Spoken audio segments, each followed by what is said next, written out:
ಗ್ಯಾರಂಟಿಗಳ ಬಗ್ಗೆ ಅಸಮಾಧಾನ ಹಾಗೆ ಗ್ಯಾರಂಟಿಗಳಿದ್ರೆ ಅಭಿವೃದ್ಧಿ ಕುಂಠಿತ ಆಗುತ್ತೆ ಇತ್ಯಾದಿ ಮಾತು ಇದು ಹೊಸದಲ್ಲ. ಕಾಂಗ್ರೆಸ್ನಲ್ಲಿ ಗ್ಯಾರಂಟಿ ಕುರಿತಾದ ಹೇಳಿಕೆಗಳು ಮೊದಲಿನಿಂದಲೂ ಅಂದ್ರೆ ಸರ್ಕಾರ ಅಸ್ತಿತ್ವಕ್ಕೆ ಬಂದ ಸಂದರ್ಭದಿಂದಲೂ ಇದ್ದೇ ಇದೆ. ಸಿಎಂ ಸಿದ್ದರಾಮಯ್ಯನವರು ಮೊದಲ ಬಜೆಟ್ ಸಂದರ್ಭದಲ್ಲೇನೆ ಮೀಟಿಂಗ್ನಲ್ಲಿ ಕ್ಯಾಬಿನೆಟ್ ಮೀಟಿಂಗ್ನಲ್ಲಿ ಹೇಳ್ಬಿಟ್ಟಿದ್ರು, ಈ ಬಾರಿ ಅನುದಾನಗಳು ಸ್ವಲ್ಪ ಕಮ್ಮಿ ಸಿಗಬಹುದು, ಗ್ಯಾರಂಟಿಗಳ ಅನುಷ್ಠಾನ ಆಗಬೇಕು ಅಂತ ಹೇಳಿ ಅಲ್ಲಿಂದ ಪ್ರಾರಂಭವಾಯಿತು. ಒಬ್ಬೊಬ್ಬರೇ ಕಾಂಗ್ರೆಸ್ ನಾಯಕರ ಬಹಿರಂಗವಾದ ಅಸಮಾಧಾನ ಗ್ಯಾರಂಟಿ ಬಗ್ಗೆ ಕೇಳಿಸ್ಕೊಳ್ಳಿ. ಹಿಂದಿನ ಬೈಟ್ಗಳು, ಹಿಂದಿನ ರಿಯಾಕ್ಷನ್ಗಳು ಕಾಂಗ್ರೆಸ್ ನಾಯಕರದ್ದು ಈ ಗ್ಯಾರಂಟಿ ಯೋಜನೆಗಳ ಕುರಿತಾದದ್ದು. ಆಯ್ತಪ್ಪ, ಮುಖ್ಯಮಂತ್ರಿಗಳು ನನಗೆ ಇವತ್ತು ತಮ್ಮ ಆರ್ಥಿಕ ಸಲಹೆಗಾರನ ಇಟ್ಕೊಂಡಿದ್ರೆ ಅವ್ರಿಗೆ ದಿನನಿತ್ಯ ನಾನು ಇರೋದ್ರಿಂದ ಇವತ್ತು ಹಣ ಬರ್ತದೆ ಹೊರಟುತ್ತಿಲ್ಲ. ಇದು ಇಂಪಾಸಿಬಲ್. ಇದು ಒಂದೇ ಕೆಲಸ ಆಗಿರೋದು ಇಡೀ ರಾಜ್ಯದಲ್ಲಿ. ಯಾಕಂದ್ರೆ ನಿಮ್ಗೆ ಗ್ಯಾರಂಟಿನೇ ನಿಮ್ಮನ್ನು ಮುಗಿಸ್ಬಿಟ್ಟದೆ. 60,000 65,000 ಕೋಟಿ ಖರ್ಚು ಮಾಡ್ಬಿಟ್ಟು ನಾವು ಎಷ್ಟು ತ್ರಾಸಿದೆ ಅನ್ನೋದು ಅನ್ಕೊತಿದೆ. ಇಂಟರ್ನಲ್ ಫೈನಾನ್ಸ್ ಗ್ಯಾರಂಟಿಗಳು ಕಾರಣಕ್ಕಾಗಿ ನಮಗೆ ಎಷ್ಟು ಅನೇಕ ಜನ ಬಹುತೇಕ ಕೆಲ ಮೇಲ್ಗಳಿಗೆ ಸಿಗ್ತಾ ಇಲ್ಲ. ಆ ಸಮಸ್ಯೆ ನನಗೊಬ್ಬನಿಗೆಲ್ಲ.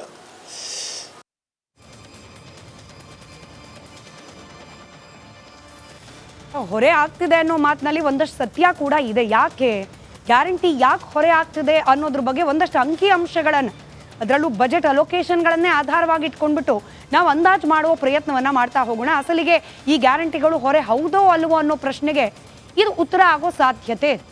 ಬಜೆಟ್ ಅಲೋಕೇಶನ್ಸ್ನ ಗಮನದಲ್ಲಿಡೋದಾದರೆ 2024 ಹಾಗೆ 25ನೇ ಸಾಲಿನಲ್ಲಿ 3,71,383 ಕೋಟಿ ಗಾತ್ರದ ಬಜೆಟ್ ಮಂಡನೆ ಆಯಿತು.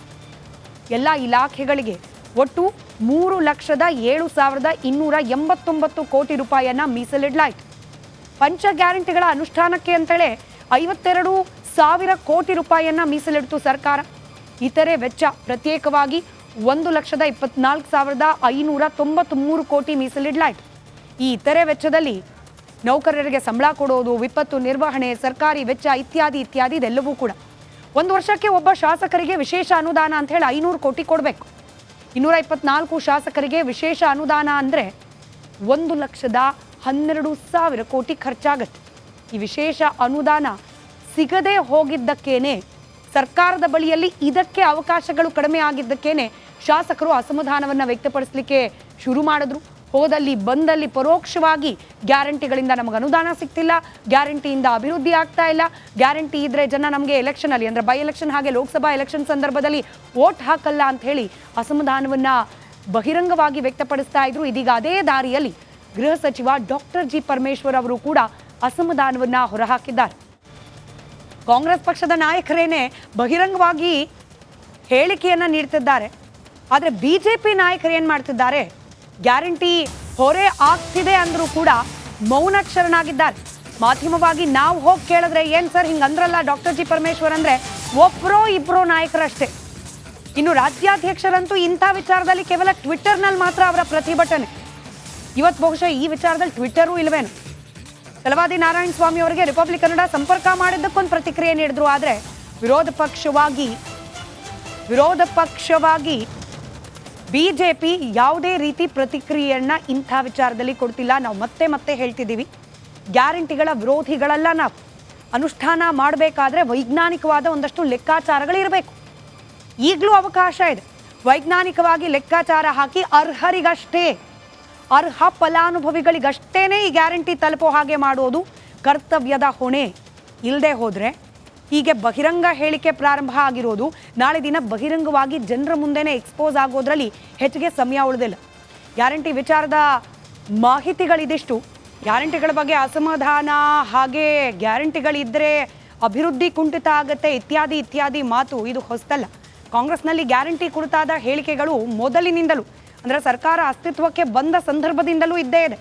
ಸಿಎಂ ಸಿದ್ದರಾಮಯ್ಯನವರು ಮೊದಲ ಬಜೆಟ್ ಸಂದರ್ಭದಲ್ಲೇನೆ ಮೀಟಿಂಗ್ನಲ್ಲಿ ಕ್ಯಾಬಿನೆಟ್ ಮೀಟಿಂಗ್ನಲ್ಲಿ ಹೇಳ್ಬಿಟ್ಟಿದ್ರು, ಈ ಬಾರಿ ಅನುದಾನಗಳು ಸ್ವಲ್ಪ ಕಮ್ಮಿ ಸಿಗಬಹುದು, ಗ್ಯಾರಂಟಿಗಳ ಅನುಷ್ಠಾನ ಆಗಬೇಕು ಅಂತ ಹೇಳಿ ಅಲ್ಲಿಂದ ಪ್ರಾರಂಭವಾಯಿತು. ಒಬ್ಬೊಬ್ಬರೇ ಕಾಂಗ್ರೆಸ್ ನಾಯಕರ ಬಹಿರಂಗವಾದ ಅಸಮಾಧಾನ ಗ್ಯಾರಂಟಿ ಬಗ್ಗೆ ಕೇಳಿಸ್ಕೊಳ್ಳಿ. ಹಿಂದಿನ ಬೈಟ್ಗಳು, ಹಿಂದಿನ ರಿಯಾಕ್ಷನ್ಗಳು ಕಾಂಗ್ರೆಸ್ ನಾಯಕರದ್ದು ಈ ಗ್ಯಾರಂಟಿ ಯೋಜನೆಗಳ ಕುರಿತಾದದ್ದು.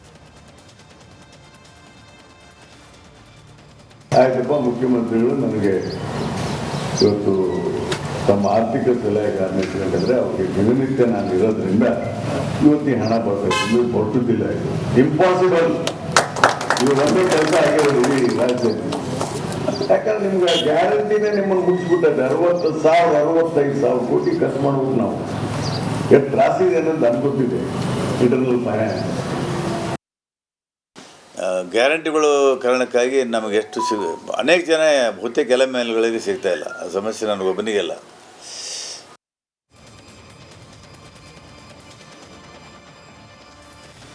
ಹೊರೆ ಆಗ್ತಿದೆ ಅನ್ನೋ ಮಾತಿನಲ್ಲಿ ಒಂದಷ್ಟು ಸತ್ಯ ಕೂಡ ಇದೆ. ಯಾಕೆ ಗ್ಯಾರಂಟಿ ಯಾಕೆ ಹೊರೆ ಆಗ್ತಿದೆ ಅನ್ನೋದ್ರ ಬಗ್ಗೆ ಒಂದಷ್ಟು ಅಂಕಿ ಅಂಶಗಳನ್ನು, ಅದರಲ್ಲೂ ಬಜೆಟ್ ಅಲೋಕೇಶನ್ಗಳನ್ನೇ ಆಧಾರವಾಗಿ ಇಟ್ಕೊಂಡ್ಬಿಟ್ಟು ನಾವು ಅಂದಾಜು ಮಾಡುವ ಪ್ರಯತ್ನವನ್ನು ಮಾಡ್ತಾ ಹೋಗೋಣ. ಅಸಲಿಗೆ ಈ ಗ್ಯಾರಂಟಿಗಳು ಹೊರೆ ಹೌದೋ ಅಲ್ವೋ ಅನ್ನೋ ಪ್ರಶ್ನೆಗೆ ಇದು ಉತ್ತರ ಆಗೋ ಸಾಧ್ಯತೆ ಇದೆ. ಬಜೆಟ್ ಅಲೋಕೇಶನ್ಸ್ನ ಗಮನದಲ್ಲಿ ಇಡೋದಾದರೆ 2024 ಹಾಗೆ 25ನೇ ಸಾಲಿನಲ್ಲಿ 3,71,383 ಕೋಟಿ ಗಾತ್ರದ ಬಜೆಟ್ ಮಂಡನೆ ಆಯಿತು. ಎಲ್ಲ ಇಲಾಖೆಗಳಿಗೆ ಒಟ್ಟು 3,07,289 ಕೋಟಿ ರೂಪಾಯಿಯನ್ನು ಮೀಸಲಿಡಲಾಯಿತು. ಪಂಚ ಗ್ಯಾರಂಟಿಗಳ ಅನುಷ್ಠಾನಕ್ಕೆ ಅಂತೇಳಿ 52,000 ಕೋಟಿ ರೂಪಾಯಿಯನ್ನು ಮೀಸಲಿಡ್ತು ಸರ್ಕಾರ. ಇತರೆ ವೆಚ್ಚ ಪ್ರತ್ಯೇಕವಾಗಿ 1,24,593 ಕೋಟಿ ಮೀಸಲಿಡಲಾಯಿತು. ಈ ಇತರೆ ವೆಚ್ಚದಲ್ಲಿ ನೌಕರರಿಗೆ ಸಂಬಳ ಕೊಡೋದು, ವಿಪತ್ತು ನಿರ್ವಹಣೆ, ಸರ್ಕಾರಿ ವೆಚ್ಚ ಇತ್ಯಾದಿ ಇತ್ಯಾದಿ ಇದೆಲ್ಲವೂ ಕೂಡ. ಒಂದು ವರ್ಷಕ್ಕೆ ಒಬ್ಬ ಶಾಸಕರಿಗೆ ವಿಶೇಷ ಅನುದಾನ ಅಂತ ಹೇಳಿ 500 ಕೋಟಿ ಕೊಡಬೇಕು. 224 ಶಾಸಕರಿಗೆ ವಿಶೇಷ ಅನುದಾನ ಅಂದರೆ 1,12,000 ಕೋಟಿ ಖರ್ಚಾಗತ್ತೆ. ಈ ವಿಶೇಷ ಅನುದಾನ ಸಿಗದೆ ಹೋಗಿದ್ದಕ್ಕೇನೆ, ಸರ್ಕಾರದ ಬಳಿಯಲ್ಲಿ ಇದಕ್ಕೆ ಅವಕಾಶಗಳು ಕಡಿಮೆ ಆಗಿದ್ದಕ್ಕೇನೆ ಶಾಸಕರು ಅಸಮಾಧಾನವನ್ನು ವ್ಯಕ್ತಪಡಿಸಲಿಕ್ಕೆ ಶುರು ಮಾಡಿದ್ರು. ಹೋದಲ್ಲಿ ಬಂದಲ್ಲಿ ಪರೋಕ್ಷವಾಗಿ ಗ್ಯಾರಂಟಿಗಳಿಂದ ನಮಗೆ ಅನುದಾನ ಸಿಗ್ತಿಲ್ಲ, ಗ್ಯಾರಂಟಿಯಿಂದ ಅಭಿವೃದ್ಧಿ ಆಗ್ತಾ ಇಲ್ಲ, ಗ್ಯಾರಂಟಿ ಇದ್ರೆ ಜನ ನಮಗೆ ಎಲೆಕ್ಷನಲ್ಲಿ ಅಂದರೆ ಬೈ ಎಲೆಕ್ಷನ್ ಹಾಗೆ ಲೋಕಸಭಾ ಎಲೆಕ್ಷನ್ ಸಂದರ್ಭದಲ್ಲಿ ವೋಟ್ ಹಾಕಲ್ಲ ಅಂತ ಹೇಳಿ ಅಸಮಾಧಾನವನ್ನು ಬಹಿರಂಗವಾಗಿ ವ್ಯಕ್ತಪಡಿಸ್ತಾ ಇದ್ರು. ಇದೀಗ ಅದೇ ದಾರಿಯಲ್ಲಿ ಗೃಹ ಸಚಿವ ಡಾಕ್ಟರ್ ಜಿ ಪರಮೇಶ್ವರ್ ಅವರು ಕೂಡ ಅಸಮಾಧಾನವನ್ನು ಹೊರಹಾಕಿದ್ದಾರೆ. ಕಾಂಗ್ರೆಸ್ ಪಕ್ಷದ ನಾಯಕರೇನೆ ಬಹಿರಂಗವಾಗಿ ಹೇಳಿಕೆಯನ್ನು ನೀಡ್ತಿದ್ದಾರೆ.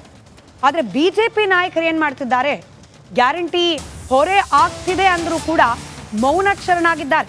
ಮಾಧ್ಯಮವಾಗಿ ನಾವು ಹೋಗಿ ಕೇಳಿದ್ರೆ ಏನು ಸರ್ ಹಿಂಗಂದ್ರಲ್ಲ ಡಾಕ್ಟರ್ ಜಿ ಪರಮೇಶ್ವರ್ ಅಂದರೆ ಒಬ್ಬರೋ ಇಬ್ಬರೋ ನಾಯಕರಷ್ಟೇ. ಇನ್ನು ರಾಜ್ಯಾಧ್ಯಕ್ಷರಂತೂ ಇಂಥ ವಿಚಾರದಲ್ಲಿ ಕೇವಲ ಟ್ವಿಟ್ಟರ್ನಲ್ಲಿ ಮಾತ್ರ ಅವರ ಪ್ರತಿಭಟನೆ. ಇವತ್ತು ಬಹುಶಃ ಈ ವಿಚಾರದಲ್ಲಿ ಟ್ವಿಟ್ಟರೂ ಇಲ್ವೇನು.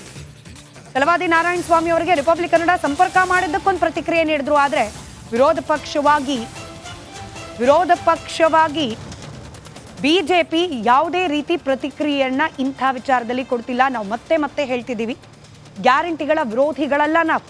ಅನುಷ್ಠಾನ ಮಾಡಬೇಕಾದ್ರೆ ವೈಜ್ಞಾನಿಕವಾದ ಒಂದಷ್ಟು ಲೆಕ್ಕಾಚಾರಗಳಿರಬೇಕು.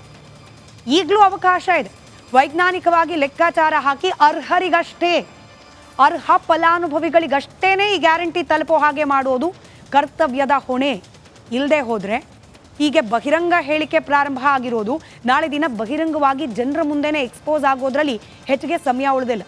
ಗ್ಯಾರಂಟಿ ವಿಚಾರದ ಮಾಹಿತಿಗಳಿದಿಷ್ಟು.